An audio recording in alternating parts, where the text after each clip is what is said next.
now is the time to take risk. You don't have kids. As you get older, your obligations increase. And once you have a family, you start taking risk not just for yourself, but for your family as well. It gets much harder to do things that might not work out. So now is the time to do that before you have those obligations. So I would encourage you to take risks now. Do something bold. You won't regret it.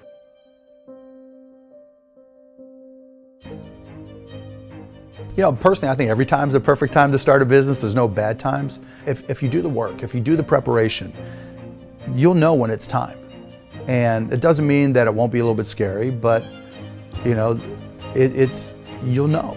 And you don't have to quit the daytime job if you don't feel all that comfortable, and you can give it a run at night. But whatever works for you now with the internet, you've got all the choices in the world, and you can just go out there and do your own thing and you know, set up a business part-time.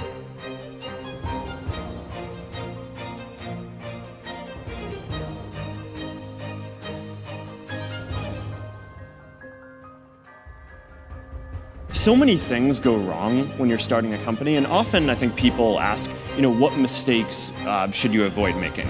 And you know, my answer to that question is don't even bother trying to avoid mistakes, because you're going to make tons of mistakes, right? And the important thing is actually learning quickly from whatever mistakes you make and not giving up, right? And I mean, there are things every single year of Facebook's existence that could have killed us or made it so that it just seemed like moving forward and making a lot of progress just seemed intractable. But you just kind of bounce back and you learn, and nothing is impossible. You just have to kind of keep running through the walls.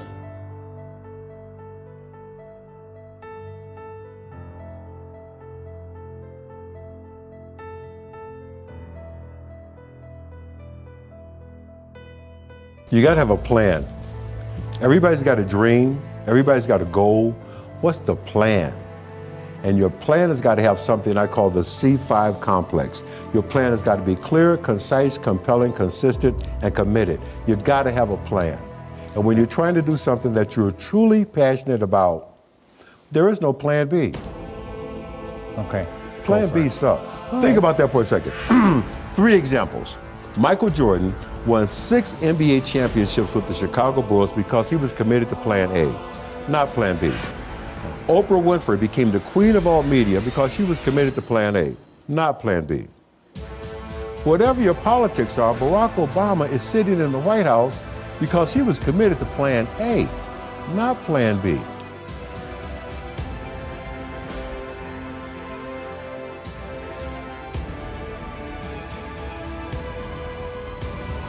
If you're going to start a company, it takes so much energy that it better overcome your feeling of risk.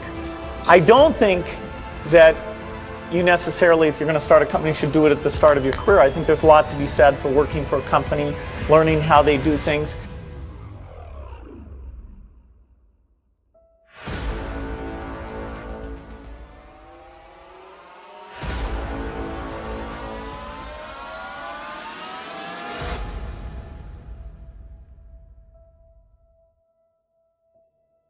Really liking what you do, whatever area that you get into, given that even if you're the best, there's always a chance of failure.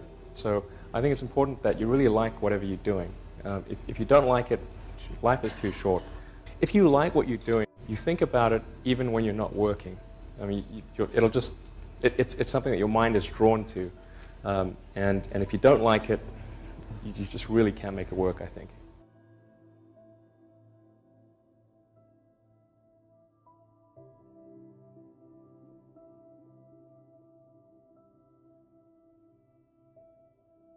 The key point there is you've got to enjoy what you do every day. And for me, that's working with very smart people. It's working on new problems. Every time we think, hey, we've had a little bit of success, we're pretty careful not to dwell on it too much because the bar gets raised.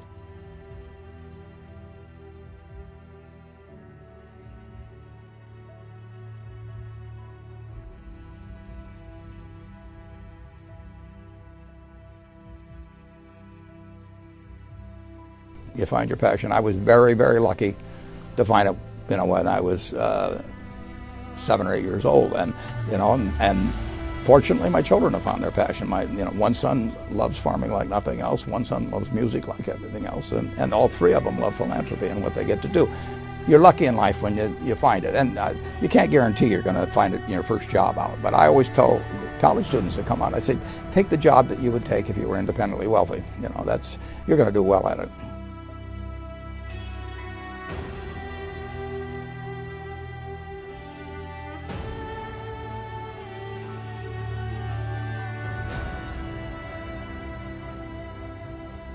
Many kids and many grown-ups do figure out over time what their passions are.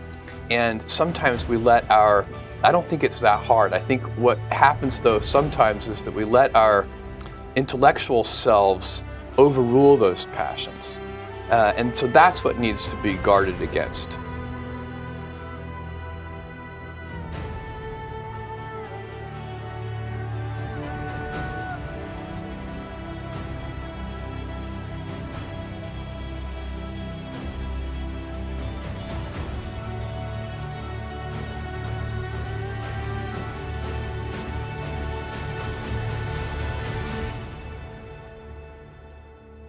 What stops you back is the story, because the story stops you from getting honest. And if you can't get honest with yourself, there's no way you can go. Imagine like this, success in sales and life, it's like a roadmap, right? You know where you want to go, and you have this perfect strategy, the straight line to get there. It's a perfect strategy. It's going to get you there every single time. But if you don't know your starting point, if you're not getting honest with where you actually are, it doesn't matter how powerful the strategy is.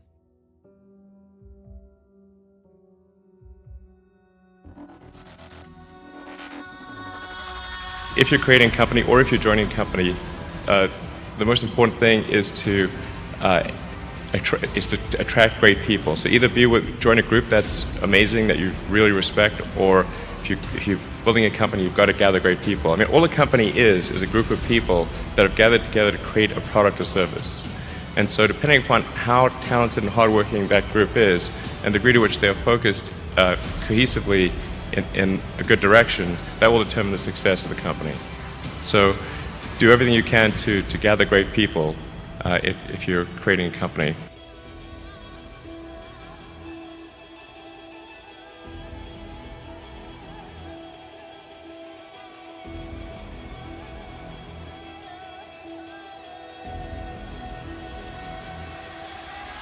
The passion I've always had for business and being an entrepreneur that transfers into the Mavs. I've always been passionate.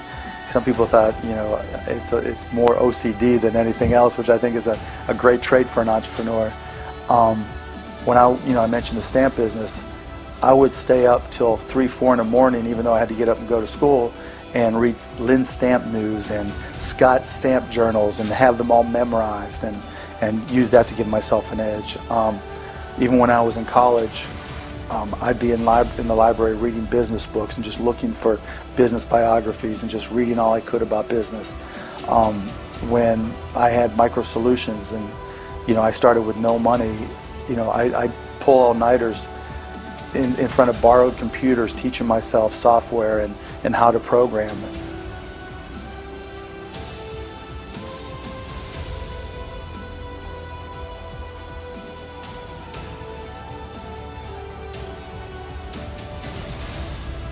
I made in my mind as a young guy, I wanted to become world-class at something.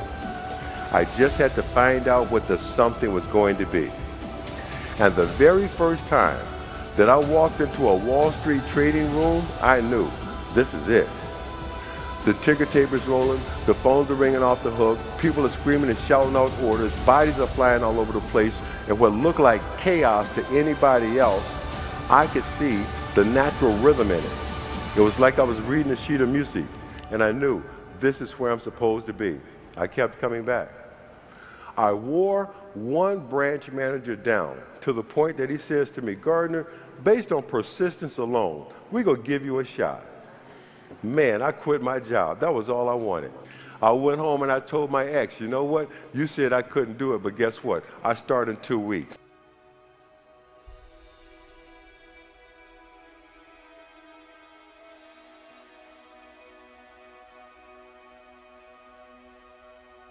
my message is this: there's only one way to get rich, and that's quick. That's not a get-rich-quick scheme, though. Because the world's too expensive to get rich slowly. But what I mean by getting rich quick is that there are certain things you have to know on the inner game of wealth, how you manage your emotional state, your beliefs, your standards, your focus. Then in the outer game, entrepreneurship, sales, marketing, how to develop multiple streams of income. It takes time. That's where the hard work, because a lot of hard work goes into getting this lined up and that lined up. But once you have it all lined up and you've done the work, then you can make money very, very quickly. So it's not a scheme, but you gotta get rich quick and you have to put the work in. I say, if you don't wanna work hard, good luck. I mean, I don't know any rich people that don't work really, really hard. Right.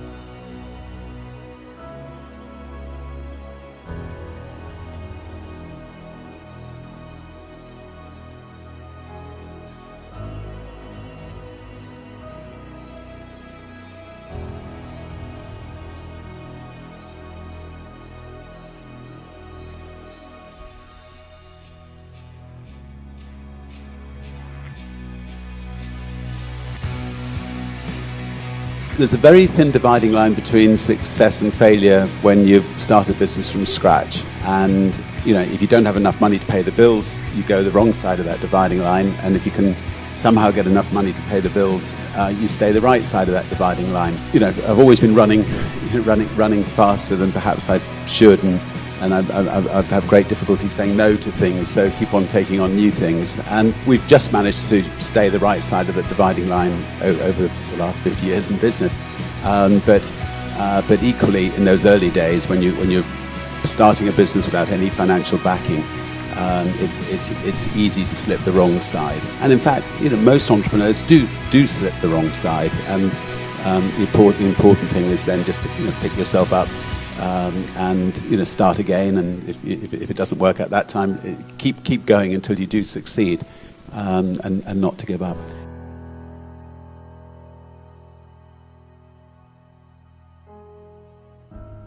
So many people try to talk me out of starting a art company. It was crazy. One good friend of mine collected a whole series of videos of rockets blowing up and made me watch those. He just didn't want me to lose all my money.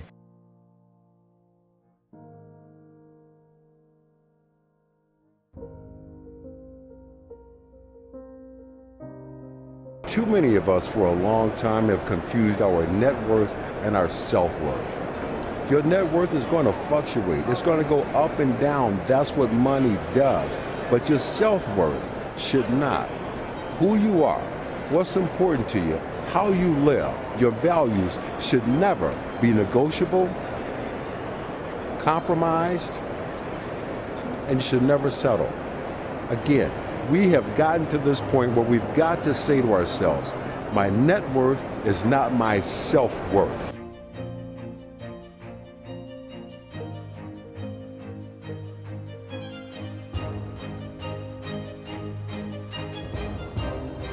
I'm going to put the vast majority of my energy, attention, and dollars into building a great product or service, and put a smaller amount into shouting about it, marketing it.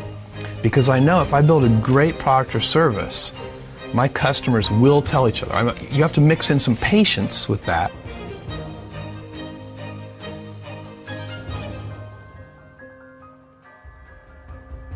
The reason that most people are not successful or not wealthy is not because they set their goals too high and miss them. It's because they set them too low and hit them. Get that? It's not because you set your goals too high and miss.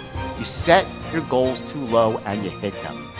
And you get caught up in the average daily struggle of averagism and mediocrity. That's what kills people. A lot of people do not have the courage to try to start a business. And all I would say, I've written a book called Screw It, Just Do It. And it basically is trying to say to people, just give it a try. Actually, sometimes a very, very small amount of money is all that's needed to start a company. My mother found a bracelet on the street and she handed it into the police station. And after 3 months, the police let us sell it. And the couple of $100 was really critical at a critical time in the development of our business. So all I say, just give it a go, and good luck on that one. Do depending upon how well you want to do, and particularly if you're starting a company, you need to work super hard. So what does super hard mean? Well, when my brother and I were starting our first company, instead of getting an apartment, we just rented a small office and we slept on the couch. And we showered at the YMCA, and we're so hot up we had one computer, so the website was up during the day, and I was coding at night. 7 days a week, all the time. And I sort of briefly had a girlfriend in that period, and in order to be with me, she had to sleep in the office. So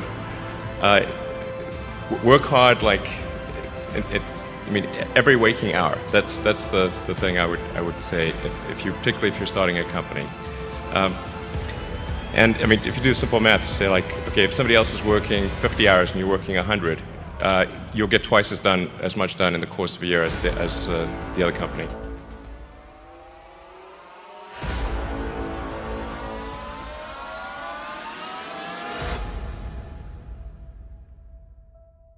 You basically get what you spend your time doing, right? I mean, I want the company to build 3 products this year. I mean, we're going to work on a few others because people are interested in them, but those are the 3 things that I'm spending my product time on, right? You get what you put into it. If you spend a third of your time trying to make the people around you better through getting better people, mentoring, getting them to be better, getting the best people in your organization who you know into more impactful roles, then I think over time that just accrues and you get a better organization.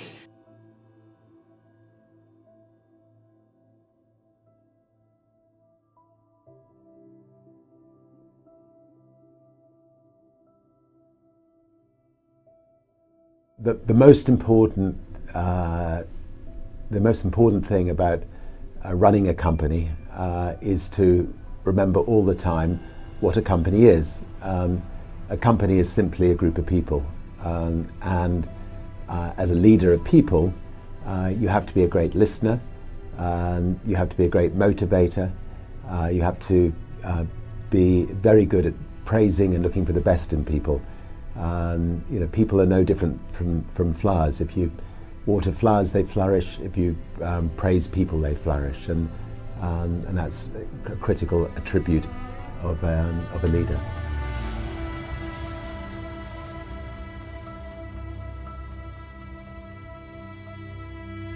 You've got to make sure that whatever you're doing is a great product or service. It has to be really great. And I go back to what I was saying earlier, where if you're a new company, I mean, unless it's like some new industry or new market that, if it's an untapped market, then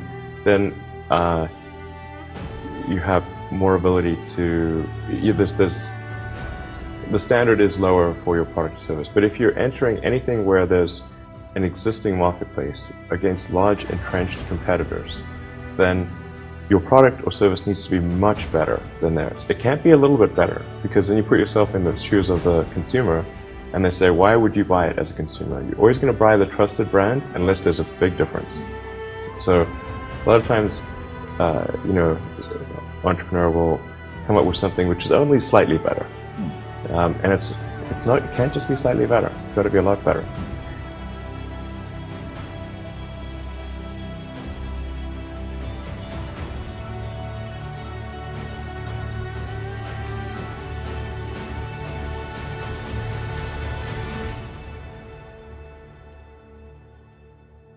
Focus on signal over noise. A lot of companies get confused. They spend money on things that don't actually make the product better.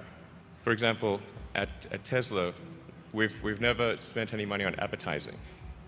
We put all of the money into R&D and manufacturing and design to try to make the car as good as possible. And I think that's the way to go. For any given company, just can keep thinking about, are these efforts that people are expending, are they resulting in a better product or service? And if they're not, stop those efforts.